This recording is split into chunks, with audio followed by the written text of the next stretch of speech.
Hey everybody, Chris McGraw from Almost Adventurous here, and today I want to talk about a few of my favorite Patagonia running jackets. Now, not all of these are specifically running or made for running, but these are the ones that I use when I go running during different times of the year, different stuff going on outside. So the weather out here in Colorado has been absolutely mental lately. We've been experiencing a spring that made me think I had moved to the Pacific Northwest or something. Just rain. A lot of the trails near my house have been flooded, and there have been a few times I've gone out for a run in a complete and utter downpour. So that's the kind of weather I'm going to be talking about first.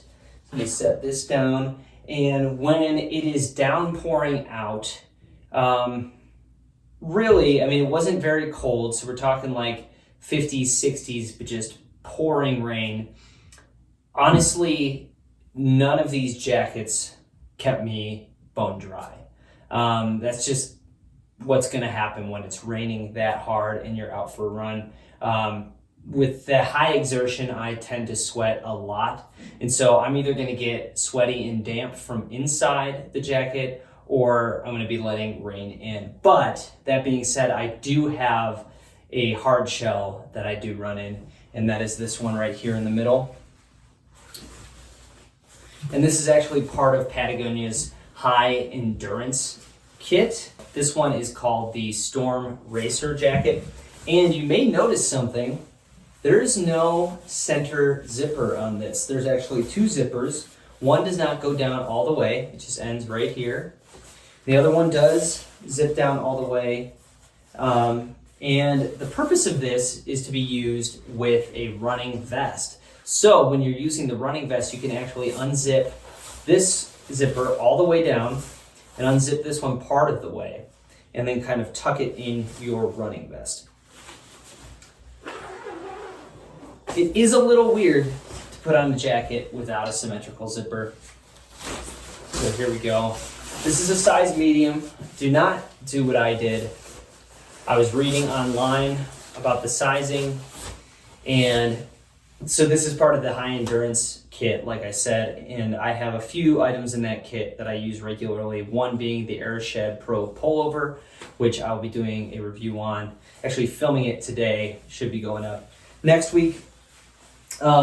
And then I put my vest over it. I do not have the Patagonia vest. I use Salomon running vests. I'm really happy with those. And so why change? And they're in great condition. Plus it still works with this jacket. Allows you to tuck it under. So what I was reading, I'm a medium in the Airshed Pro pullover. I'm a medium in everything else in the high endurance kit. But I was reading that this jacket is huge and that you should size down. So I bought a size small. Bad move. Luckily, I was able to pick this one up. It's a medium, sold the size small one for what I paid for it, got my money back, and then picked this up for $50, which originally it is $269. So that was quite a steal. H2No fabric. So Patagonia's proprietary hard shell fabric here. And so zipping it up on the side takes a little getting used to. So there you go, that's what it looks like. There's a little snap down at the bottom. So you actually don't have to zip it all the way. You can keep it unsnapped if you so choose. So that's what it looks like, zipped up part of the way. Let me unzip on this side and show you what it looks like tucked in. So you can tuck it in so you still have access to your water bottles with your running vest, any snacks or anything you might have in there. I like this feature a lot. It is a highly specialized jacket. So not something that I'm gonna be wearing around town. I look kind of like a serial killer if I just wear this thing around town, especially when I have it zipped up all the way. So let me throw on the hood. This is how I was wearing it the other day when it was downpouring and I was raining. And so there you go. Definite serial killer vibes. If you're not running, you're just wearing it around town. I don't think I scared too many people when I was out running in it though. So that's what it looks like, size medium. There we go. Ultra lightweight. Most of the jackets here are, the exception of this one, which is an insulated jacket. So yeah, it fits really well.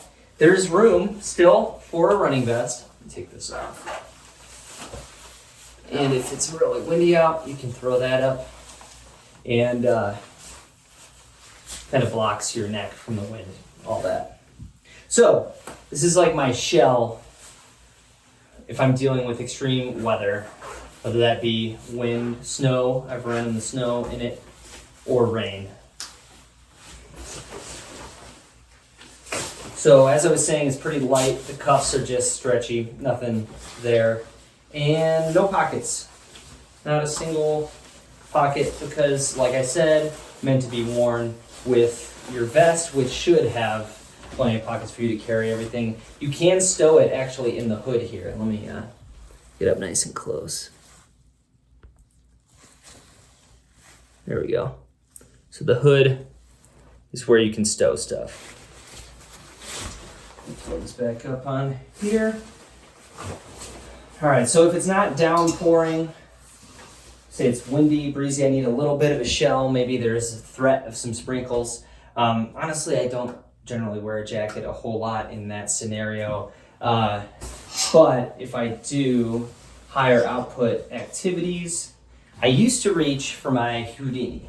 And that was my go-to. I would just throw it in my backpack. It's super light, packs down into its own pocket.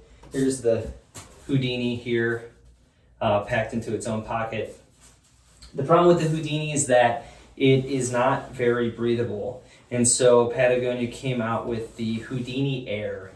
And I got this. This is normally $169, or it was when I bought it. I got this for much less, I think somewhere around 60 or 70.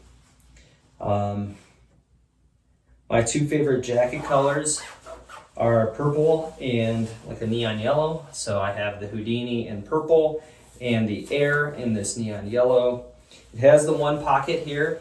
It is a small pocket. Do not expect to fit a whole lot in there, though you can fit the entire jacket in there if you want to stuff it up. It is slightly heavier than the regular Houdini, but it packs up just as small. So here's roughly what the size will be for a Houdini Air. The Air means it's more breathable. And for running, that's something that I look for. Since there aren't any panels on it that are mesh. So I have run in some other jackets in the past. My favorite up until I started using the Houdini Air was one made by Smartwool, which did have some mesh on the side that allowed me to breathe a little bit more. I just didn't like how loud that one was. And this isn't very loud, other than the color, of course. And it will do an okay job with the weather. It's not waterproof. I don't even think they call it weatherproof, but it does an okay job with the weather. If it's a downpour, like I said, I'm gonna go for this one every time over this one. I actually went on a 3-mile run with a friend, and I wore this, he wore this, and he was completely soaked by the end. I was properly wet at the time.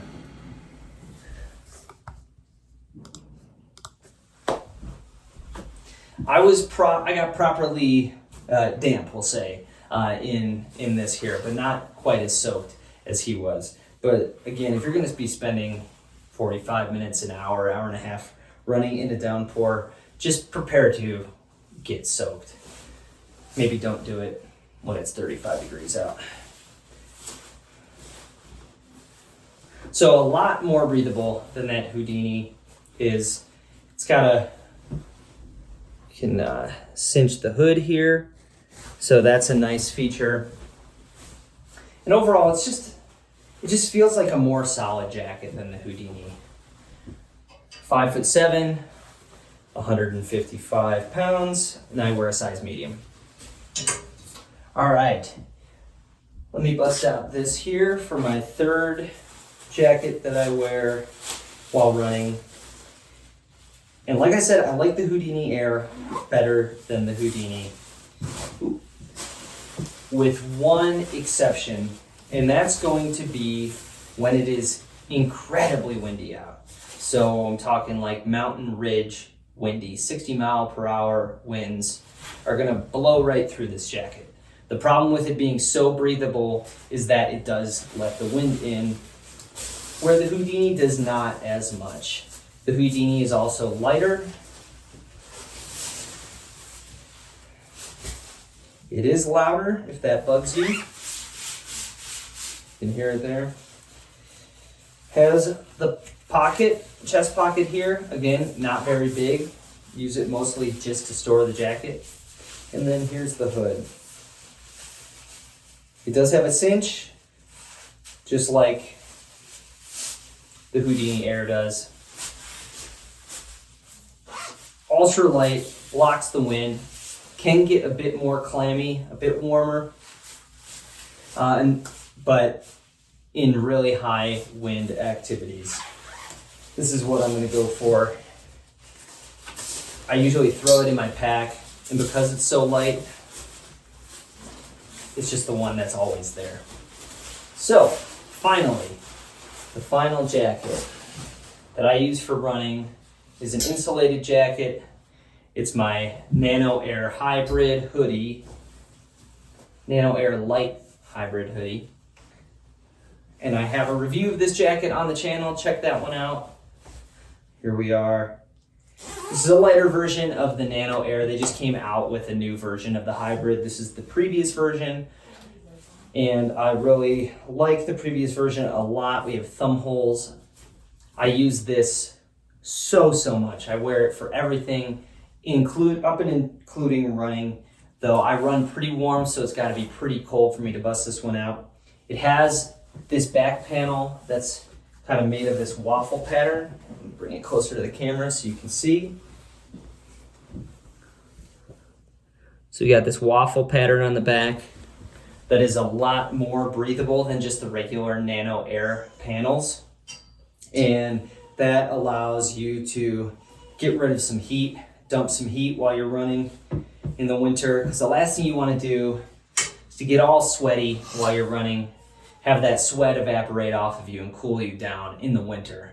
Ideally, you'll let that heat go before you get sweaty, even when you're out on a run, and that way you're not getting too cold while you're out on a winter run. It has to be pretty cold for me to wear this. Here in Colorado, it's usually pretty sunny when I'm running, even in the winter time. So I very rarely use this while running, unless I'm gonna be in like less than 40-degree temperatures, probably like around 30 or 20 degrees, high output. It's got 2 hand warmer pockets, and that's it. No chest pocket at all, and no cinch on the hood. It just kind of has a nice hood. For a full review of this one, you can check it out on my channel. But yeah, those are the 4 main jackets that I use when running, if I'm going to use a jacket at all. Most of the time, from spring through fall, I'm not running with any kind of jacket, because I do have the Airshed Pro pullover, which has its own hood. So that's kind of like my mid layer. Don't consider that a jacket because it doesn't zip up all the way. But in colder or more weathery scenarios, these are going to be the 4 that I choose. And in order, I would say I probably use the Houdini Air the most, this Storm Racer the second most when it's a real downpour, then probably the Houdini in a really specific use case. It's more of like a hiking jacket, honestly, at this point. And then the Nano Air for running, I use the least, though out of all of these, it's the jacket I wear the most year round. So hope you found that interesting. If you did, please hit subscribe. I'm going to be making a bunch more of these videos, helping you get out there. It's almost adventurous, ALMST ADVNTRS. So kind of a weird spelling there. It's no vowels except for the A's.